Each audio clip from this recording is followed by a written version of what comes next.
स्वागत है आप सभी का हमारे YouTube चैनल नीतीश जोन में। जैसा कि आप सब जानते हैं कि आप सभी का एग्ज़ाम काफ़ी नज़दीक आ गई है, इसलिए हम आज से इस चैनल पे मॉडल पेपर भी सॉल्व करना स्टार्ट कर दिया हूं। तो आज हम साइंस सब्जेक्ट का सेट 1 देखने वाले हैं, जो कि आपके परीक्षा की दृष्टि से काफ़ी महत्वपूर्ण भूमिका निभाएगी।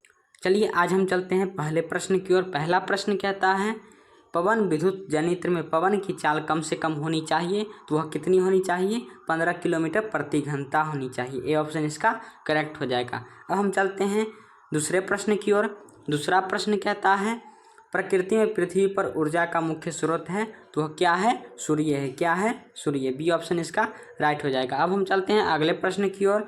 तीसरा प्रश्न कहता है, नाभिकीय ऊर्जा प्राप्त करने हेतु आवश्यक है, तो क्या आवश्यक है? यूरेनियम आवश्यक है। क्या आवश्यक है? यूरेनियम। सी ऑप्शन इसका राइट हो जाएगा। अब हम चलते हैं चौथे प्रश्न की ओर। चौथा प्रश्न कहता है, निम्नलिखित में से कौन नवीकरणीय ऊर्जा स्रोत का मुख्य उदाहरण है? तो कौन है? बायोमास संयंत्र। क्या होगा ऑप्शन इसका? डी ऑप्शन राइट हो जाएगा, बायोमास संयंत्र। अब हम चलते हैं पांचवें प्रश्न की ओर। पांचवा प्रश्न कहता है, निम्न में से किस देश को पवनों का देश कहा जाता है? तो वह कौन सा देश है? डेनमार्क है। कौन सा देश? डेनमार्क। डी ऑप्शन इसका राइट हो जाएगा। अब हम चलते हैं छठे प्रश्न की ओर। छठा प्रश्न कहता है, नरौरा नाभिकीय विद्युत संयंत्र किस राज्य में अवस्थित है? तो वह महाराष्ट्र में अवस्थित है। कहाँ अवस्थित है? महाराष्ट्र में। बी ऑप्शन इसका करेक्ट हो जाएगा। अब चलते हैं सातवें प्रश्न की ओर। सातवां प्रश्न कहता है, कौन सी गैस उत्सर्जित होगी जब धातु जल के साथ अभिक्रिया करेगी? तो कौन सी गैस उत्सर्जित होगी? Hydrogen gas. बी ऑप्शन इसका राइट हो जाएगा।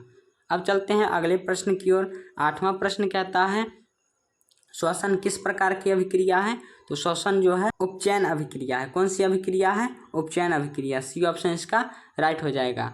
यदि उपचयन ऑप्शन में न दे तो वह होगा ऊष्माक्षेपी। क्या होगा? ऊष्माक्षेपी। ऊष्माक्षेपी। अब चलते हैं अगले प्रश्न की ओर। नौवां प्रश्न कहता है, इलेक्ट्रॉन के स्थानांतरण से बने यौगिक कहलाते हैं, तो वह क्या कहलाते हैं? वैद्युत संयोजी यौगिक। क्या कहलाते हैं? वैद्युत संयोजी यौगिक। अब चलते हैं अगले प्रश्न की ओर। 10वां प्रश्न कहता है, सिल्वर क्लोराइड का रंग क्या है? सिल्वर क्लोराइड का जो रंग होता है वह श्वेत होता है। क्या होता है? श्वेत। बी ऑप्शन इसका राइट हो जाएगा। अब हम चलते हैं अगले प्रश्न की ओर। अगला प्रश्न जाने से पहले जिन सभी बच्चे ने अभी तक चैनल को सब्सक्राइब नहीं किए हों, जल्दी से नीतीश जोन चैनल को सब्सक्राइब कर लीजिए, साथ में बेल आइकन को भी प्रेस कर लीजिएगा, ताकि हमारा सारा नोटिफिकेशन आप तक पहुंचता रहे। अब चलते हैं 11वें प्रश्न की ओर। 11वां प्रश्न कहता है, साग सब्जियों को विघटित होकर कंपोस्ट बनना किस प्रकार का अभिक्रिया का उदाहरण है? तो कौन सी अभिक्रिया है? वह है ऊष्माशोषी अभिक्रिया। बी ऑप्शन इसका राइट हो जाएगा। अब चलते हैं अगले प्रश्न की ओर। 12वां प्रश्न कहता है, लोहे से जिंक को लेपित करने की प्रक्रिया क्या कहते हैं? तो वह यशदलेपन या गैल्वेनीकरण या जस्तीकरण कहते हैं। क्या कहते हैं? जस्तीकरण। इसका ऑप्शन डी राइट हो जाएगा। अब हम चलते हैं अगले प्रश्न की ओर। अगला प्रश्न कहता है, 13वां प्रश्न, निम्न में से कौन सा उत्पाद लेड नाइट्रेट को गर्म करने पर प्राप्त होता है? तो कौन सा उत्पाद प्राप्त होता है? नाइट्रोजन ऑक्साइड और नाइट्रोजन गैस प्राप्त होती है। अब हम चलते हैं 14वें प्रश्न की ओर। 14वां प्रश्न कहता है, जस्ता तथा तनु हाइड्रोक्लोरिक अम्ल की अभिक्रिया के फलस्वरूप निम्न में से कौन सी गैस बनता है? तो वह कौन सा गैस बनता है? कार्बन डाइऑक्साइड बनता है। बी ऑप्शन इसका राइट हो जाएगा। अब हम चलते हैं अगले प्रश्न की ओर। प्रश्न कहता है, कोई तत्व ऑक्सीजन के साथ अभिक्रिया कर उच्च गलनांक वाला यौगिक निर्मित करता है। यह यौगिक जल में विलय है। यह तत्व हो सकता है, तो कौन सा तत्व हो सकता है? कैल्शियम हो सकता है। डी ऑप्शन इसका राइट हो जाएगा। अब हम चलते हैं 16वें प्रश्न की ओर। 16वां प्रश्न कहता है, रासायनिक अभिक्रिया के दौरान किसी पदार्थ में ऑक्सीजन का ह्रास होता है, तो वह कहलाता है? वह क्या कहलाता है? उपचयन कहलाता है या ऑक्सीकरण कहलाता है? क्या कहलाता है? उपचयन या ऑक्सीकरण। अब हम चलते हैं 17वें प्रश्न की ओर। 17वां प्रश्न कहता है, जब कोई धातु अपने आसपास अम्ल, आर्द्रता आदि के संपर्क में आती है तब ये संक्षारित हो जाती है। यह प्रक्रिया क्या कहलाती है? यह प्रक्रिया संक्षारण कहलाती है। बी ए ऑप्शन राइट हो जाएगा। अब हम चलते हैं 18वें प्रश्न की ओर। 18वां प्रश्न कहता है, वायुरोधी बर्तनों में खाद्य पदार्थ रखने से उपचय की गति हो जाती है, तो वह कैसी हो जाती है? वह धीमी हो जाती है। कैसी हो जाती है? धीमी। बी ऑप्शन इसका राइट हो जाएगा। अब चलते हैं 19वें प्रश्न की ओर। 19वां प्रश्न कहता है शीशा और टीन के मिश्रण से बना धातु को क्या कहते हैं? तो वह शोल्डर कहते हैं। क्या कहते हैं? शोल्डर। ए ऑप्शन इसका राइट हो जाएगा। अब चलते हैं अगले प्रश्न 20वें प्रश्न की ओर। 20वां प्रश्न कहता है निम्न में से किसे चाकू से काटा जा सकता है? तो किसे चाकू से काटा जा सकता है? लिथियम को, सोडियम को और पोटेशियम को। इन 3 ऐसे तत्व हैं, धातु है जिसे हम चाकू से काट सकते हैं। अब हम चलते हैं अगले प्रश्न की ओर। 21वां प्रश्न कहता है निम्नलिखित में से कौन अधिक अभिक्रियाशील है? तो कौन इसमें अभिक्रियाशील ज़्यादा है? वह कॉपर है। क्या है? कॉपर। ए ऑप्शन इसका राइट हो जाएगा। अब हम चलते हैं 22वें प्रश्न की ओर। 22वां प्रश्न कहता है निम्न में से कौन अधातु है? तो कौन सा अधातु है? वह कार्बन है अधातु। क्या है? कार्बन। बी ऑप्शन इसका राइट हो जाएगा। अब हम चलते हैं अगले प्रश्न 23वें प्रश्न की ओर। 23वां प्रश्न कहता है कार्बन क्या है? कार्बन क्या है? वह अधातु है। क्या है? अधातु। बी ऑप्शन इसका राइट हो जाएगा। अब हम चलते हैं अगले प्रश्न की ओर। 24वां प्रश्न कहता है सिलिका क्या है? तो सिलिका जो है वह इनमें से कोई नहीं है। डी ऑप्शन इसका राइट हो जाएगा। अब हम चलते हैं 25वें प्रश्न की ओर। 25वां प्रश्न कहता है सक्रियता श्रेणी में हाइड्रोजन के ऊपर के धातु ऑप्शन है अम्ल से अभिक्रिया कर हाइड्रोजन आयन बनाते हैं। ऑप्शन बी है अम्लों से अभिक्रिया कर हाइड्रोजन गैस बनाते हैं। ऑप्शन सी है साधारण ताप पर जल से अभिक्रिया करते हैं। ऑप्शन डी है इनमें से कोई नहीं। इसका जो करेक्ट आंसर हो जाएगा वह बी ऑप्शन करेक्ट हो जाएगा। अम्ल से अभिक्रिया कर हाइड्रोजन गैस बनाते हैं। अब हम चलते हैं अगले प्रश्न की ओर। 26वां प्रश्न कहता है उच्च विद्युत धनात्मकता के कारण धातु के परमाणु बनाते हैं, जो क्या बनाते हैं? वह धनायन बनाते हैं। ये ऑप्शन इसका राइट हो जाएगा। अब हम चलते हैं 27वें प्रश्न की ओर। 27वां प्रश्न कहता है धातु के ऑक्साइड सामान्यतः होते हैं, कैसे होते हैं? क्षारीय होते हैं। बी ऑप्शन इसका करेक्ट हो जाएगा। अब चलते हैं 28वें प्रश्न कहता है अयस्क से चुंबकीय अशुद्धियों को दूर करने के लिए जो विधि प्रयुक्त की जाती है वह क्या है? तो वह है चुंबकीय पृथक्करण विधि। क्या है? चुंबकीय पृथक्करण विधि। डी ऑप्शन इसका राइट हो जाएगा। अब चलते हैं 29वें प्रश्न की ओर। 29वां प्रश्न कहता है सल्फाइड एस का सांद्रण किया जाता है। सल्फाइड एस का सांद्रण जो है वह फेन प्लावन विधि से किया जाता है। फेन प्लावन विधि से किया जाता है। अब चलते हैं 30वें प्रश्न की ओर। 30वां प्रश्न कहता है एथेनॉल का क्रियाशील मूलक है। तो एथेनॉल का क्रियाशील जो मूलक है वह OH है। क्या है? OH है। ये ऑप्शन इसका राइट हो जाएगा। अब हम चलते हैं अगले प्रश्न 31वें प्रश्न की ओर। 31वां प्रश्न कहता है COOH क्रियाशील मूलक को कहते हैं, क्या कहते हैं? वह कार्बोक्सिलिक एसिड अम्ल का जो है वह क्रियाशील मूलक है। सी ऑप्शन इसका राइट हो जाएगा। अब चलते हैं 32वें प्रश्न की ओर। 32वां प्रश्न कहता है COH क्रियाशील मूलक को क्या कहते हैं? COH जो है वह एक प्रकार का एल्डिहाइड है, इसे CHO भी कहते हैं। अब हम चलते हैं अगले प्रश्न की ओर।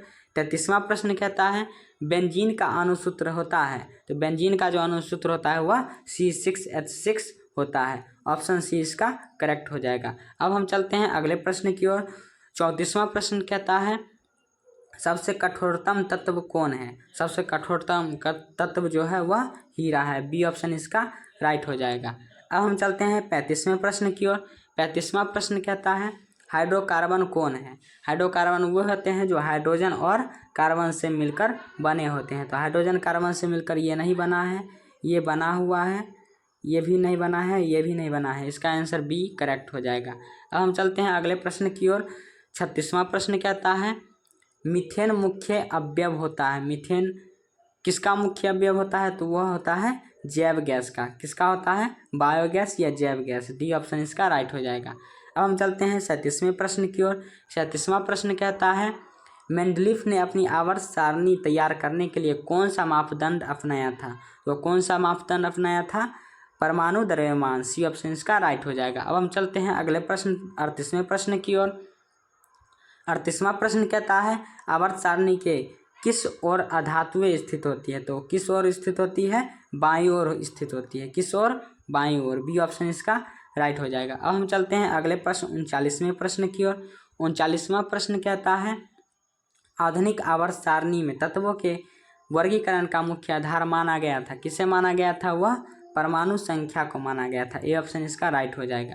अब हम चलते हैं 40वें प्रश्न की ओर। 40वां प्रश्न कहता है किसी आवर्त में बाईं ओर से दाईं ओर बढ़ने पर कोषों की संख्या डैश होती है, तो वह स्थिर रहती है। कैसी रहती है? स्थिर। सी ऑप्शन इसका राइट हो जाएगा। अब चलते हैं 41वें प्रश्न की ओर। 41वां प्रश्न कहता है आवर्त सारणी के 18वें समूह में स्थित तत्व कहे जाते हैं, तो वह नोबल गैस कहे जाते हैं, अर्थात निष्क्रिय गैस कहे जाते हैं। बी ऑप्शन इसका करेक्ट हो जाएगा। अब चलते हैं 42वें प्रश्न की ओर। 42वां प्रश्न कहता है किसी भी तत्व की संयोजकता कैसे निर्धारित होती है? तो उसके बाह्यतम कक्षा में उपस्थित इलेक्ट्रॉन से। ए ऑप्शन इसका राइट हो जाएगा। अब चलते हैं अगले प्रश्न 43वें प्रश्न की ओर। 43वां प्रश्न कहता है आधुनिक आवर्त सारणी में परमाणु साइज को क्या पता चलता है? परमाणु साइज से जो पता चलता है वह परमाणु त्रिज्या पता चलती है। बी ऑप्शन इसका राइट हो जाएगा। अब चलते हैं 44वें प्रश्न की ओर। 44वां प्रश्न कहता है मेंडलीफ का जन्म कब हुआ था? मेंडलीफ का जो जन्म हुआ था वह 1834 ईस्वी में हुआ था। कब हुआ था? 1834 ईस्वी में। ए ऑप्शन इसका राइट हो जाएगा। अब चलते हैं अगले प्रश्न 45वें प्रश्न की ओर। 45वां प्रश्न कहता है निम्नलिखित तत्वों में से कौन सबसे अधिक आध्यात्मिक गुणधर्म को प्रदर्शित करता है? तो कौन है? क्लोरीन है। क्या है? क्लोरीन। बी ऑप्शन इसका राइट हो जाएगा। अब चलते हैं 46वें प्रश्न की ओर। 46वां प्रश्न कहता है निम्नलिखित में से सबसे अधिक क्रियाशील हैलोजन कौन है? सबसे अधिक क्रियाशील हैलोजन क्या है? फ्लोरीन है। उसके बाद क्लोरीन, उसके बाद ब्रोमीन, उसके बाद आयोडीन होता है। अब हम चलते हैं अगले प्रश्न 47वें प्रश्न की ओर। 47वां प्रश्न कहता है आवर्त सारणी के समूह वन के तत्व कहलाते हैं, तो वन के जो तत्व कहलाते हैं वह क्षार धातु कहलाते हैं। सी ऑप्शन इसका राइट हो जाएगा। अब हम चलते हैं 48वें प्रश्न की ओर। 48वां प्रश्न कहता है आवर्त सारणी में कितने आवर्त होते हैं? तो आवर्त सारणी में कुल 7 आवर्त होते हैं। ए ऑप्शन इसका राइट हो जाएगा। अब चलते हैं 49वें प्रश्न की ओर। 49वां प्रश्न कहता है आवर्त सारणी में बाईं ओर से दाईं ओर जाने पर परमाणु साइज डैश होता है, तो वह कैसा होता है? बढ़ता है। कैसा होता है? बढ़ता है। अब हम चलते हैं अगले प्रश्न 50वें प्रश्न की ओर। 50वां प्रश्न कहता है आधुनिक आवर्त सारणी में क्षैतिज कटारों की संख्या होती है, वह कितनी होती है? 7 होती है। कितनी होती है? 7। बी ऑप्शन इसका करेक्ट हो जाएगा। अब हम चलते हैं अगले प्रश्न की ओर। अगले प्रश्न जाने से पहले यदि आप सब चैनल को सब्सक्राइब नहीं किए हैं तो नीतीश जोन चैनल को सब्सक्राइब कर लीजिए और साथ में टेलीग्राम चैनल को भी ज्वाइन कर लीजिए ताकि आप सभी को पीडीएफ मिलता रहे। अब हम चलते हैं अगले प्रश्न की ओर। अगला प्रश्न कहता है निम्न में से कौन हैलोजन समूह का सदस्य है? तो इसमें से कौन सा जो है हैलोजन समूह का सदस्य है? तो ऑप्शन बी इसका राइट हो जाएगा, ब्रोमीन है। अब हम चलते हैं अगले प्रश्न की ओर। अगला प्रश्न है मुकुलन द्वारा अलैंगिक जनन होता है, तो मुकुलन द्वारा अलैंगिक जनन जो होता है वह ईस्ट में होता है। ए ऑप्शन इसका राइट हो जाएगा। अब हम चलते हैं अगले प्रश्न की ओर। अगला प्रश्न कहता है अलैंगिक जनन मुकुलन विधि के द्वारा होता है, तो मुकुलन के द्वारा किस में होता है? ईस्ट में होता है। बी ऑप्शन इसका राइट हो जाएगा। अब चलते हैं अगले प्रश्न की ओर। अगला प्रश्न कहता है मलेरिया उत्पन्न करने वाला मच्छर मादा एनोफिलिस किस तरह के जल में उत्पन्न होता है? तो किस तरह के जल में उत्पन्न होता है? वह गंदा जल में उत्पन्न होता है। और डेंगू जो है वह साफ जल में उत्पन्न होता है। अब चलते हैं अगले प्रश्न की ओर। अगला प्रश्न कहता है निम्न में से कौन मानव में मादा जनन तंत्र का भाग नहीं है? तो इसका आंसर जो हो जाएगा वह शुक्रवाहिका हो जाएगा। क्या हो जाएगा? शुक्रवाहिनी। सी ऑप्शन राइट हो जाएगा। अब चलते हैं अगले प्रश्न की ओर। अगला प्रश्न कहता है पुष्प का कौन सा भाग परागकण बनता है? कौन सा भाग बनता है? तो वह पुंकेसर बनता है। सी ऑप्शन इसका राइट हो जाएगा। अब चलते हैं 57वें प्रश्न की ओर। 57वां प्रश्न कहता है निम्नलिखित में से कौन सा भाग केवल पुरुष जननांग में पाया जाता है? तो कौन सा भाग पाया जाता है? शुक्रवाहिका। क्या? शुक्रवाहिका। सी ऑप्शन इसका राइट हो जाएगा। अब चलते हैं 58वें प्रश्न की ओर। 58वां प्रश्न कहता है नर युग्मक तथा मादा युग्मक के संलयन को कहते हैं, क्या कहते हैं? निषेचन कहते हैं। ये ऑप्शन इसका राइट हो जाएगा। अब चलते हैं अगले प्रश्न की ओर। अगला प्रश्न कहता है अंडाणु निषेचित होता है तो वो कहाँ होता है? फैलोपियन नालिका में। कहाँ होता है? फैलोपियन नालिका में। अब चलते हैं अगले प्रश्न की ओर। अगला प्रश्न 60वां प्रश्न कहता है निम्न में से कौन अलैंगिक जनन संचरित रोग नहीं है? तो वह कौन सा रोग नहीं है? तो वह टाइफाइड। क्या होगा? ऑप्शन डी ऑप्शन इसका राइट हो जाएगा। अब चलते हैं अगले प्रश्न की ओर। अगला प्रश्न कहता है मुकुलन द्वारा प्रजनन किस में होता है? तो मुकुलन द्वारा जो प्रजनन है वह ईस्ट में होता है। बी ऑप्शन इसका राइट हो जाएगा। अब चलते हैं अगले प्रश्न की ओर। अगला प्रश्न कहता है हाइड्रा में प्रजनन की विधि निम्नलिखित में से कौन है? तो वह क्या है? और उसका ऑप्शन सी हो जाएगा मुकुलन। अब चलते हैं अगले प्रश्न की ओर। अगला प्रश्न कहता है निम्न में से कौन अलैंगिक जनन की विधि है? तो वह कौन सा विधि है? इनमें से सभी विधि है। डी ऑप्शन इसका राइट हो जाएगा। अब चलते हैं अगले प्रश्न की ओर। अगला प्रश्न कहता है एक नर हार्मोन है तो वह कौन सा नर हार्मोन है? टेस्टोस्टेरोन। डी ऑप्शन इसका करेक्ट हो जाएगा। अब हम चलते हैं अगले प्रश्न की ओर। 65वां प्रश्न कहता है फूल में नर प्रजनन अंग होता है तो वह क्या होता है? पुंकेसर। ये ऑप्शन इसका राइट हो जाएगा। अब हम चलते हैं अगले प्रश्न की ओर। अगला प्रश्न कहता है कौन सी ग्रंथि अंतःस्रावी और बहिःस्रावी दोनों है? तो वह कौन सी ग्रंथि है? अग्नाशय। कौन सी ग्रंथि है? अग्नाशय। डी ऑप्शन इसका राइट हो जाएगा। अब चलते हैं अगले प्रश्न की ओर। अगला प्रश्न कहता है मस्तिष्क का कौन सा भाग शरीर की स्थिति तथा संतुलन का अनुरक्षण करता है? तो कौन सा भाग है? मध्य मस्तिष्क। कौन है? मध्य मस्तिष्क। बी ऑप्शन इसका राइट हो जाएगा। अब हम चलते हैं अगले प्रश्न की ओर। अगला प्रश्न 68वां प्रश्न कहता है रक्त में आयरन की कमी से होने वाला रोग क्या है? तो वह एनीमिया है। क्या है? एनीमिया या रक्तअल्पता। सी ऑप्शन इसका राइट हो जाएगा। अब हम चलते हैं अगले प्रश्न की ओर। अगला प्रश्न कहता है दो तंत्रिका कोशिका के मध्य खाली स्थान को कहते हैं तो वह क्या कहते हैं? सिनेप्स कहते हैं। क्या कहते हैं? सिनेप्स। बी ऑप्शन इसका राइट हो जाएगा। अब चलते हैं अगले प्रश्न की ओर। 70वां प्रश्न कहता है इंसुलिन की कमी के कारण रोग होता है तो वह कौन सा रोग होता है? वह मधुमेह होता है। कौन सा रोग होता है? मधुमेह। बी ऑप्शन इसका राइट हो जाएगा। अब चलते हैं अगले प्रश्न की ओर। 71वां प्रश्न है ग्वाइटर अथवा पनपता है तो वह क्या है?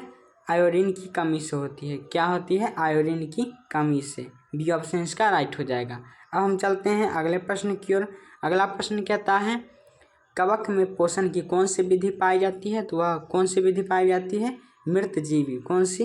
मृतजीवी। बी ऑप्शन इसका राइट हो जाएगा।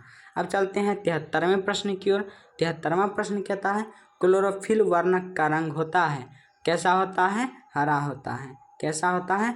हरा, जिसके कारण पत्तियों का रंग हरा होता है। अब चलते हैं अगले प्रश्न की ओर। 74वां प्रश्न कहता है डेंगू उत्पन्न करने वाले मच्छर किस तरह के जल में उत्पन्न होते हैं?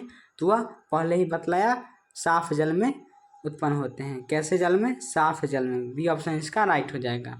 अब चलते हैं अगले प्रश्न की ओर। अगला प्रश्न कहता है निम्नलिखित में से कौन अनैच्छिक क्रिया नहीं है? तो इनमें से कौन सा जो है अनैच्छिक क्रिया नहीं है? तो वो है चबाना। कौन सा? चबाना। बी ऑप्शन इसका राइट हो जाएगा।